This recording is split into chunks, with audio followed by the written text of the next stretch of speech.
Bonsoir et bienvenue, salut, je ne sais pas depuis où vous nous regardez, à quelle heure il est, mais sachez que vous êtes sur le Jordan Balocock Show et aujourd'hui nous avons un artiste de renommée internationale que nous allons recevoir dans cette émission.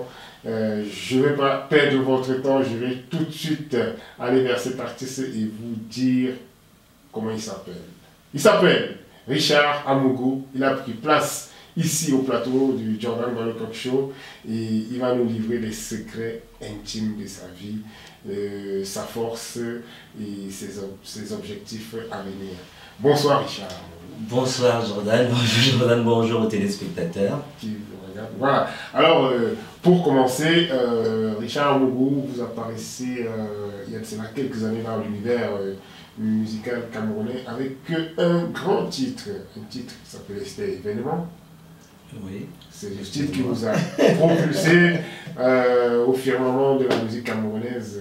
Richard Amougou, il vient d'où? C'est qui est Richard Amougou d'abord? Il est né où? Il a grandi où au Cameroun?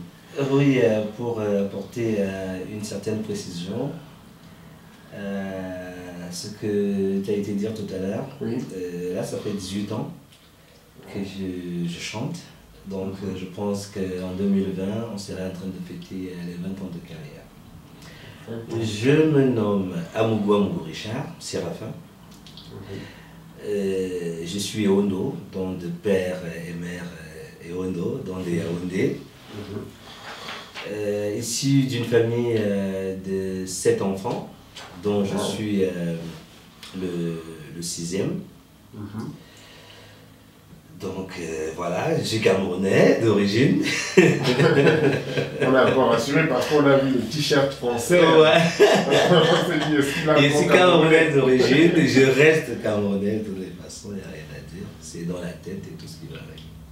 Voilà, Richard Amougou, 18 ans de carrière, vous avez été connu en tant que danseur. Vous êtes passé de la danse au chant. Comment cela s'est passé? Oui. Donc quand c'est en train de parler d'un hasard, mais je ne pense pas qu'il y ait un hasard dans la vie. Parce qu'aujourd'hui, certaines personnes pensent que je fais partie de ceux-là qui n'ont pas un parcours. Comme quoi je suis arrivé directement avec l'album Événement et voilà. Non. Avant Événement, j'ai d'abord commis un album qui a été enregistré à Paris en 2000 et qui n'a pas connu le succès qu'il devrait connaître. Parce que j'étais dans la peau de mon père spirituel, Femme Djengue. Oui. Et d'aucuns ont même cru que c'était un album qu'il avait laissé avant de mourir. Donc du coup, les gens disaient toujours le petit qui chante comme Femme Djengue. Mais après, donc, la relève, j'ai commis autant pour moi Événement.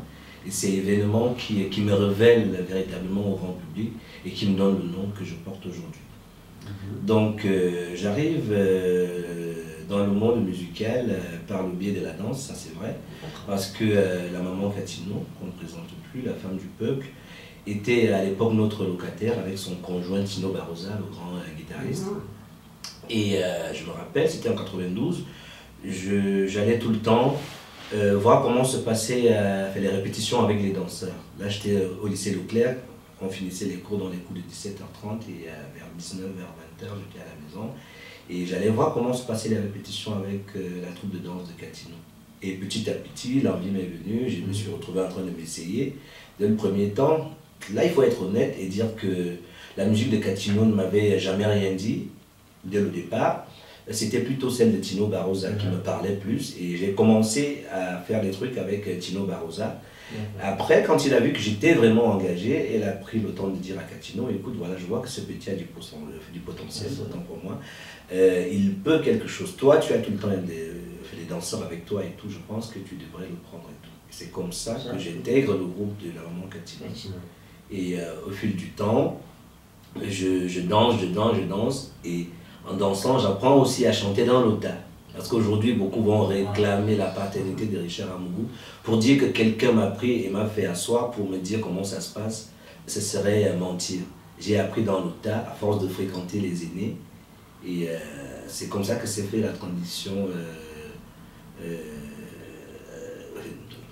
C'est comme ça que c'est faite la transition, transition, voilà, entre danse, voilà, danse et musique.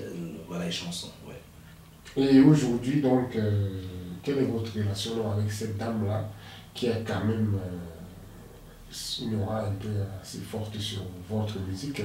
On peut dire que vous êtes son fils spirituel. Oui, oui, d'une manière ou d'une autre. Avec la maman Catino, on a gardé de très bonnes relations. C'est vrai que les gens qui vivent ensemble ont parfois des incompréhensions et tout ce qui va avec, mais il y a parfois eu des petits soucis. Mais on finit toujours par se retrouver, oui, parce que quand il y a malentendu, on s'explique et tout et tout. La femme du peuple, Oui. comme on l'appelle souvent, est une personne qui n'est pas seulement musicalement parlant ma marraine, mais dans la vie de tous les jours, oui, elle m'a beaucoup apporté parce qu'il y a un savoir-vivre et tout ce qui va avec, parce que les sons, la Catino qui chante et la Catherine qui est une maman et tout, c'est deux opposés, c'est deux personnes bien distinctes et tout. Donc elle m'a apporté beaucoup dans la vie. En fait, elle était comme une amie pour moi. Comme en ce moment aussi, c'est genre on peut parler de tout, on parle de rien, de la vie et tout ça. Donc elle m'a beaucoup apporté dans la vie. On est ensemble tout le temps, on se voit quand on peut se voir. Et pourquoi pas une collaboration artistique pure? Oui, c'est vrai qu'on en a pensé. Et le public attend même ce featuring-là.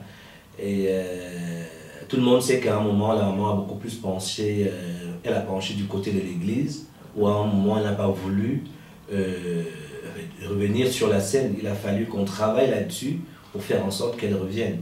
Là maintenant, elle refait les choses petit à petit. Je lui laisse le temps de revenir normalement et après, on pourra faire un featuring. Vous avez parlé de Femme Djengue tout à l'heure. Il est qui pour vous? Femme Djengue, c'est... bon, même comme il est parti, mais je vais utiliser le terme au présent, c'est mon mentor. D'accord. Femme Djengue, c'est une personne qui m'a beaucoup aimé, une personne qui a cru en moi et a su que je pouvais faire beaucoup de choses. C'est comme s'il préparait déjà sa relève, tant pour moi. Et m'a pris, par la main et me dit, voilà, écoute, tu danses déjà assez bien, parce que j'étais son choriste et en même temps son danseur. Il me dit, mais tu danses déjà assez bien pour un homme et je pense que maintenant tu dois véritablement te mettre dans la chanson. Et c'est ainsi que je commence un tout petit peu, il me demande qu'est-ce que tu veux faire, qu'est-ce que tu penses chanter quoi et tout. C'est ainsi qu'un jour, puisque j'étais avec lui, il me réveille le matin, il était 8h, il me dit, mais qui te dit qu'un homme doit dormir à plus de 8 heures, donc lève-toi et tout. Et dans la nuit, il avait griffonné quelques lignes de guitare, il avait enregistré. Et il me dit, qu'est-ce que tu peux poser ici sur ce petit truc de 2 minutes et tout. J'avais du mal et tout, je ne me retrouvais pas. Du coup, il me dit non, je pense que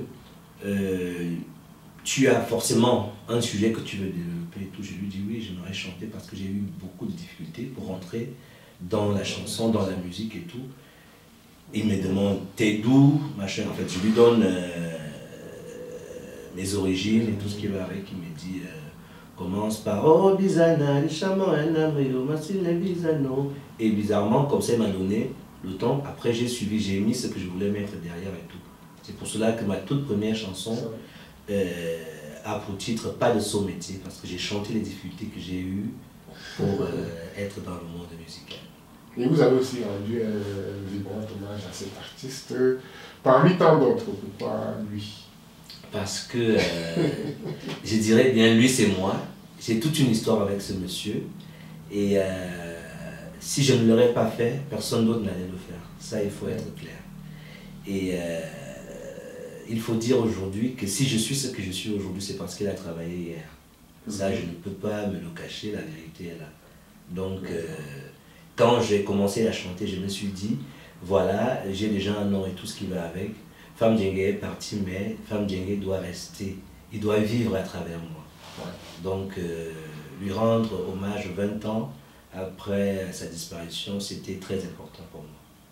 D'accord. Voilà.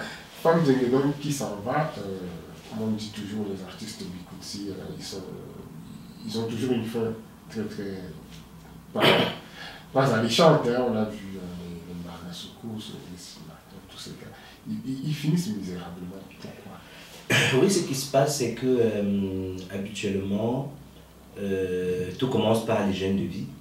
Oui. Ça, je dirais, parce qu'on se retrouve dans un milieu où on fait tout et rien, on sort avec les mêmes femmes, il y a l'alcool qui va avec, il y a la drogue qui va avec. Et il arrive parfois qu'on ne sache pas exactement ce qu'on veut. Parce que l'artiste Biko Tsiman, si je peux me permettre le texte, c'est celui-là qui fonctionne à peu près comme un vendeur de terrain, comme on dit. Du genre, tu te dis, bon, ben ok, j'ai 10 000 mètres carrés, je vais vendre, aujourd'hui j'ai de l'argent, après demain je vais encore faire ceci, cela. Ça veut dire que dès que j'ai cet argent-là, après avoir vendu les 1000 mètres carrés, je l'utilise n'importe comment, c'est la belle vie, c'est les restaurants, c'est les boîtes de nuit, c'est les grands hôtels et tout. Je n'assure pas la carrière. En fait, je ne fais pas tout pour la carrière, parce que pour être honnête, une carrière se construit. Ouais. Donc, on ne fait pas le buzz juste avec une chanson, se dire que le reste va suivre. Donc, c'est tout un programme qu'on doit mettre sur pied pour assurer ses arrières et savoir que le lendemain sera meilleur. Mais, comme je parlais de vendeur de terrain, ça veut dire aujourd'hui, bon, ok, j'ai sorti un album, tu vis au jour le jour. J'ai sorti un album, il a fait fort, c'est certain, je vais sortir l'autre qui va aussi marcher. Mais non, c'est Dieu qui sait comment est-ce qu'il fait ces choses. Tu peux sortir un très bel album qui ne marche pas, mais tu sors un truc qui est bidon et tout et qui marche. Donc c'est parfois bizarre, on ne sait pas.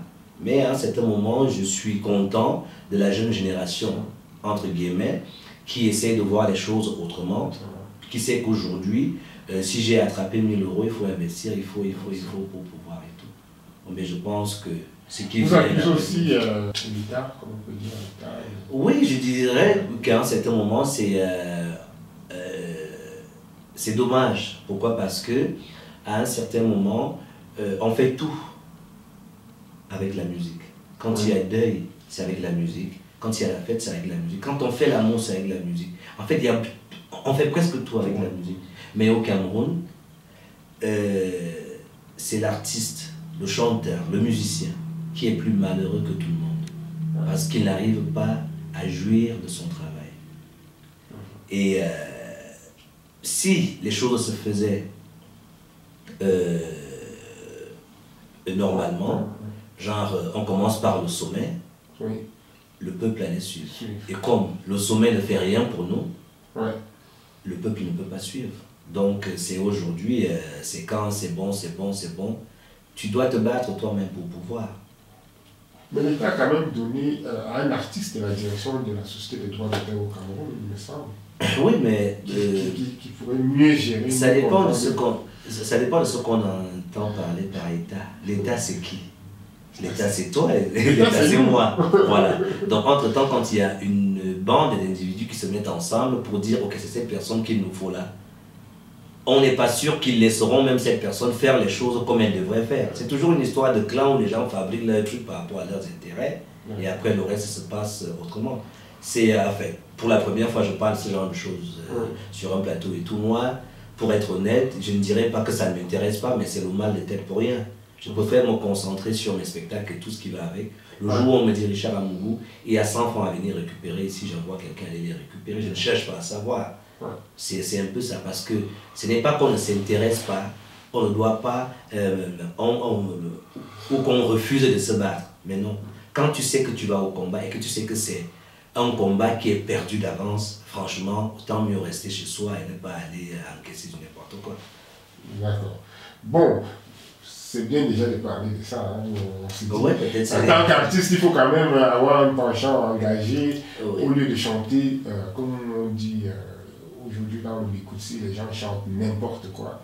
Ils disent n'importe quoi. C'est surtout ils chantent des choses qui sont pas très... Je comprends un peu. Très pour les mœurs. Voilà. Et pourquoi vous ne faites pas ce choix? Vous avez choisi de rester hors de ça. Ce qui est clair, c'est que nous sommes très hypocrites dans ce que nous faisons ou alors dans ce que nous disons. Aujourd'hui, on est toujours là en train d'aller copier ce que les gens font ailleurs.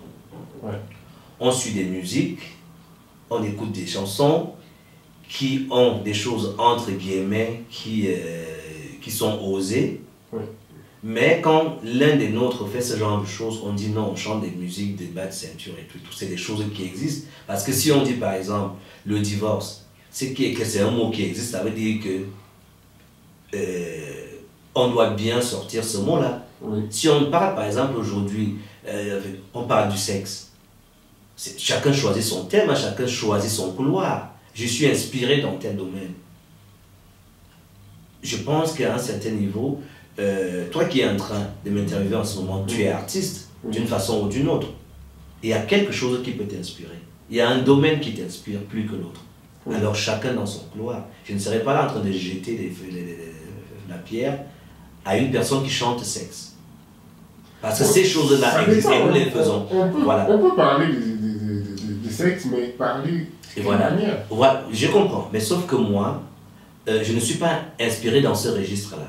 D'accord. Moi, c'est le quotidien qui m'inspire. C'est ce que nous faisons tous les jours. Et moi, je pense aussi que la chanson, c'est comme un sujet de dissertation de toutes les façons. C'est comme un sujet de rédaction, où on a l'introduction, le développement et la conclusion dans le corps du sujet. Donc, à un moment, il faut toujours véhiculer quelque chose, il faut un message. Alors, si je vais chanter sexe, il veut commencer, soit le zizi a fait ceci, machin. Après, la fin, c'est quoi? C'est quoi le message que j'apporte par rapport à ça? Donc, je suis de ceux-là qui pensent qu'une chanson, c'est pour véhiculer un message. Donc, je ne serai pas là en train de jeter la pierre à ceux qui ont fait l'autre choix.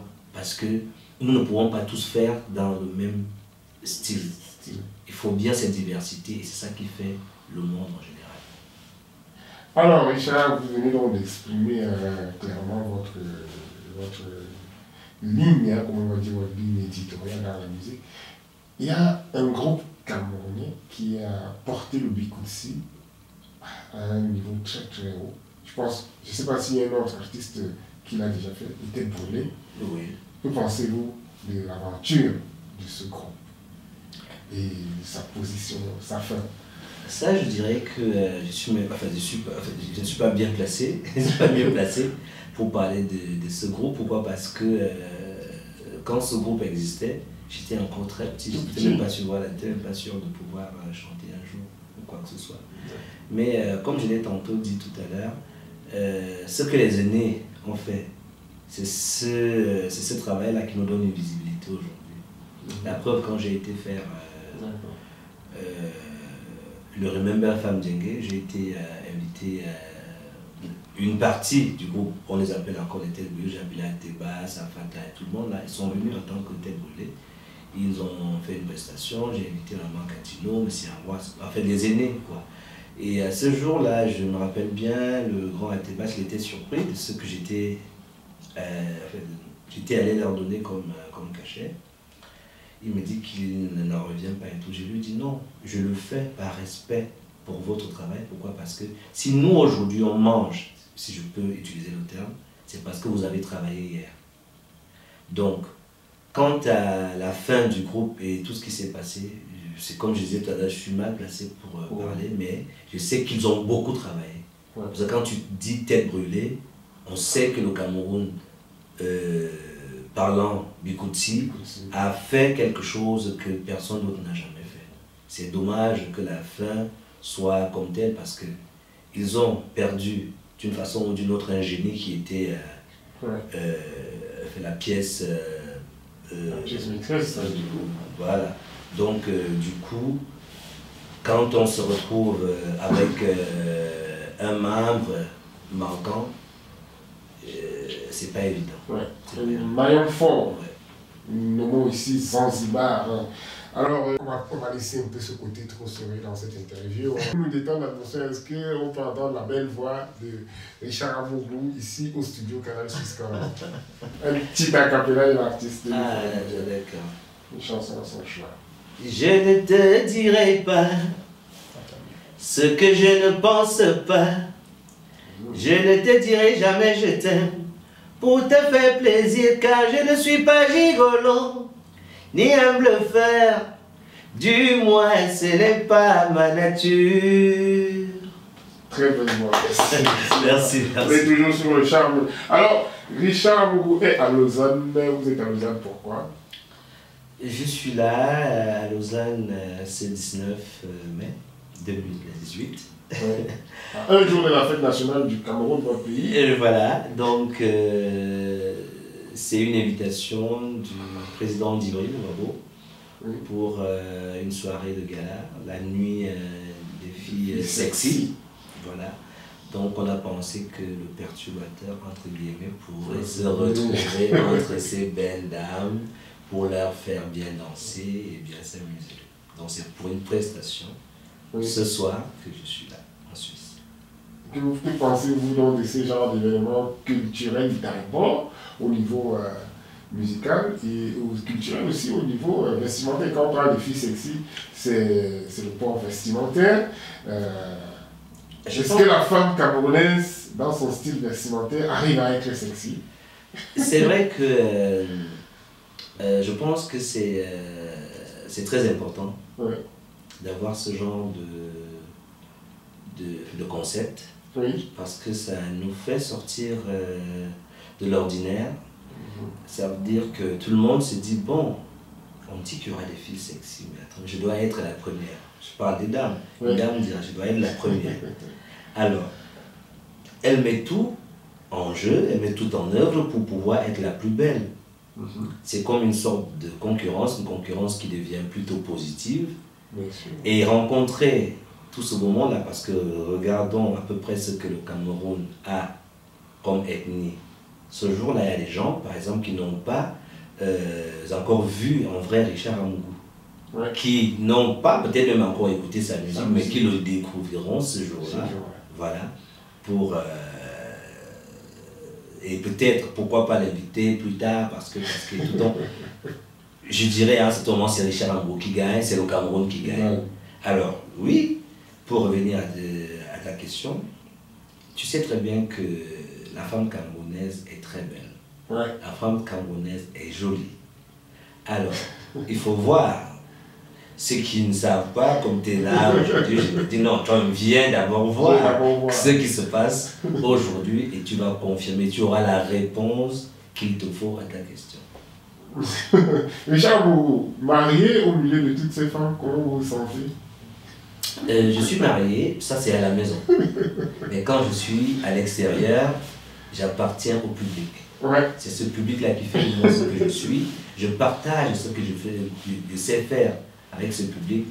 Je n'ai pas de problème à me retrouver avec ces belles femmes. Combien d'albums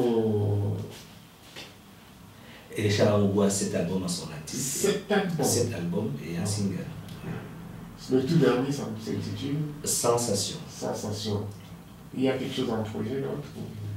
Oui, là, je prends toujours mon temps pour écrire, pour faire mûrir l'inspiration, entre guillemets, si on peut le dire.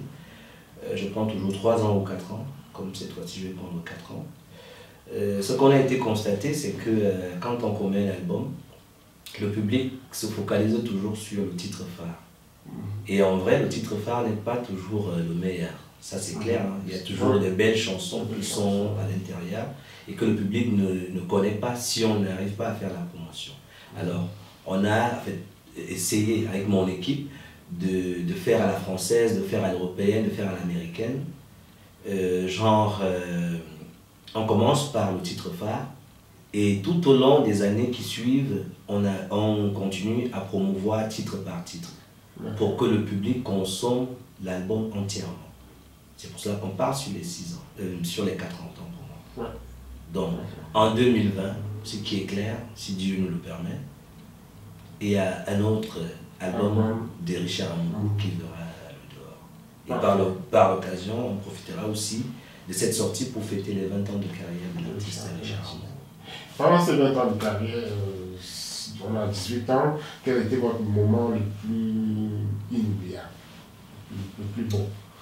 Le plus bon, au moment le plus bon, c'est, si je peux voir au niveau d'ici, je dirais que c'est le jour où j'ai pris le micro et que j'ai pu me produire à l'Olympia. Ce jour-là, je pouvais fondre là parce que je pensais à mon feu père spirituel, Femme Djengue, Et je me disais, s'il était encore vivant, il devrait être là. Mais j'étais très content aussi parce que je me suis retrouvé sur la même scène que ma maman Catino, que j'ai d'ailleurs accompagné sur scène, que mon père Zélé le Bombardier, parce que lui aussi, il ne faut pas oublier, c'est les mêmes personnes qui m'ont tenu par la main, avec qui j'ai bossé, qui m'ont donné le canevas pour que je puisse pouvoir être ce que je suis aujourd'hui. Parfait. Parfait. Merci Richard Abougou. On arrive donc au terme de cet entretien sur le Jordan Balocock Show. Et est-ce que Richard a un mot pour la fin? Qu'est-ce qu'il a envie de dire à la diaspora, lui qui fait beaucoup de tours de ce côté? Oui, je dirais à mon public de me suivre. Je suis moi, il y en a qui pensent que je suis quelqu'un d'assez renfermé. Non, je ne suis pas renfermé. Ou alors vantard, comme d'aucuns diront. Mon public doit me suivre. Oui. Pourquoi? Parce que j'ai toujours de belles choses à donner, j'ai toujours de bons messages à véhiculer. Mais quand ce public qui veut bien nous voir en spectacle tout le temps, nous voir commettre des albums, veut tout cela, il faut aussi que ce public apporte du sien. Soutenez-nous autant que vous pouvez, vous savez très bien avec ce qui se passe. On n'a pas de société de droit d'auteur au Cameroun et tout ce que nous faisons, ce n'est que ces concerts, c'est à partir de ces concerts qu'on doit pouvoir vivre et faire quelque chose. Parce que si vous ne venez pas à nos concerts, ça ne sert à rien, ça ne va pas marcher.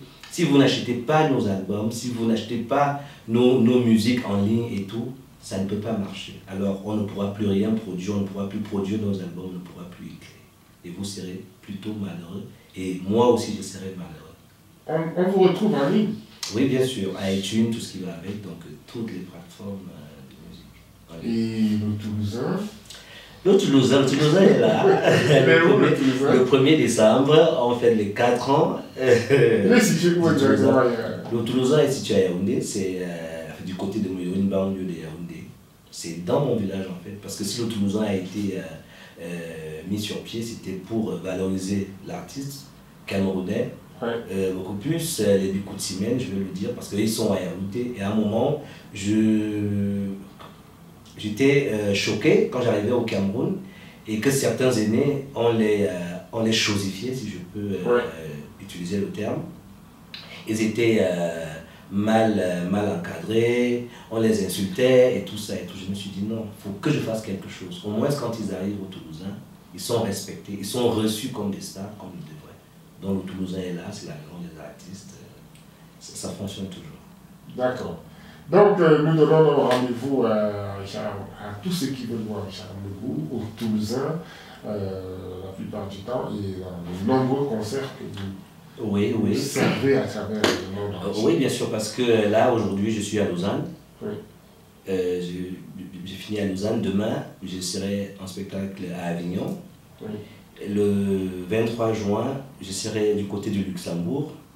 Le 30 juin, je serai à New York. Et le 7, je serai à Washington.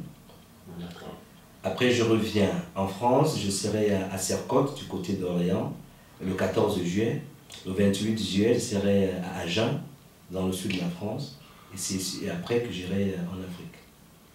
C'est une grosse équipe derrière vous, hein? Oh, oui. On ne peut pas tout faire tout seul. Donc j'ai une équipe qui me suit, qui travaille avec moi. Vous avez un manager? J'en ai même jusqu'à 2. J'ai 2 managers. J'ai un webmaster. J'ai vraiment une équipe qui travaille avec moi. Parfait. Voilà. On espère que cet entretien vous a apporté quelque chose de nouveau, de plus dans votre univers, tout ce qui tourne autour de l'artiste que nous allons déguster, nous ici à Lausanne aujourd'hui, et qu'on vous laisse déguster avec cette vidéo à son choix. Vous choisissez quelle vidéo pour les téléspectateurs, nos web spectateurs? J'ai choisi la chanson Mon année.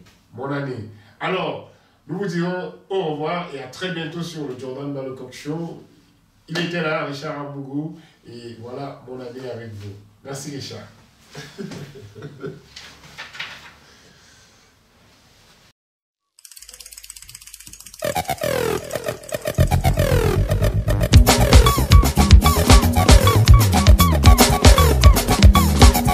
Tout vient à point, à qui sait attendre. Peu importe la durée de la nuit, le soleil apparaît pas. perturbateur. Cher amour. Cette année, c'est mon année. Antoine Bignon. Cette année-là, c'est mon année. Carole Abba, Rose Abba. Je remercie le Dieu Tout-Puissant qui m'a créé et a fait de moi ce que je suis. Me donne la force et de l'inspiration pour vous offrir ces belles mélodies. Cette année, c'est mon année. Didier Tesson, C'est mon année. Christian Gobet, un vrai représentant. Il a fallu beaucoup d'années, de la persévérance et de la patience, beaucoup de travail et de la détermination. Je vous le dis, la vraie magie c'est le travail. Cette année, c'est mon année. Cette année-là, c'est mon année. La valeur n'attend pas le nombre d'années. Petit à petit, l'oiseau fait son nid. Pour finir chacun à son tour. Chez le coiffeur, je vous dis cette année, c'est mon année. Cette année, c'est mon année. Dimbalga Martin, Mandela, C'est mon année. je remercie musiciens et communicateurs, hommes de médias et DJ qui ont toujours cru en moi et qui aiment ce que je fais. C'est en partie grâce à vous que je suis dans la lumière. Cette année, c'est mon année. Cyril Bojico, le meilleur. Onyongo Maurice, Officia. Claude Abbé, le professeur. Special France à mes amis qui m'ont toujours soutenu, conseillé. Nikezo Utu, Merci. Maître Faustin Dédé, Non, merci. Sois Martial, Merci. Guy Blaise Nkodo, Non, merci. Élisée Bamke, Merci. Carlos Bessala. Non, merci. Je ne saurais oublier ma famille, mon cher public qui me soutient depuis des années. On dit qu'une main ne saurait attacher à main. La plus belle histoire, c'est avec vous. Cette année, c'est mon année. Cette année-là, c'est mon année. Joseph Jenner, Cette année, c'est mon année. Cette année-là, c'est mon année. Serge Atanganabiso et Regina Mugundoma, Madame le maire, Ania, Lucienne Ndomba. Maman Lucienne, voici ton année.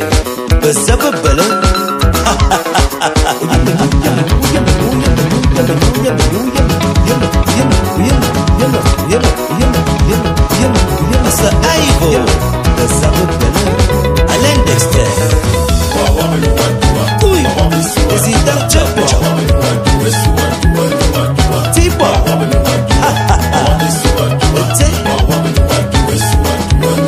La Satan.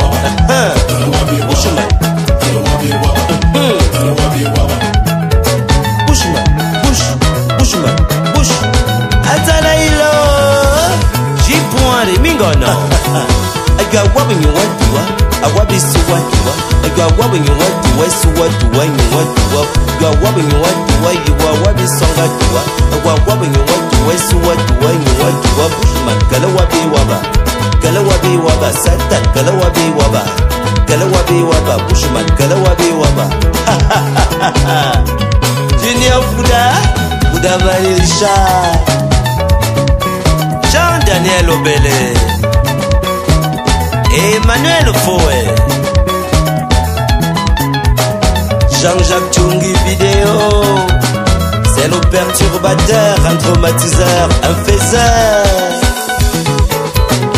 Tinder,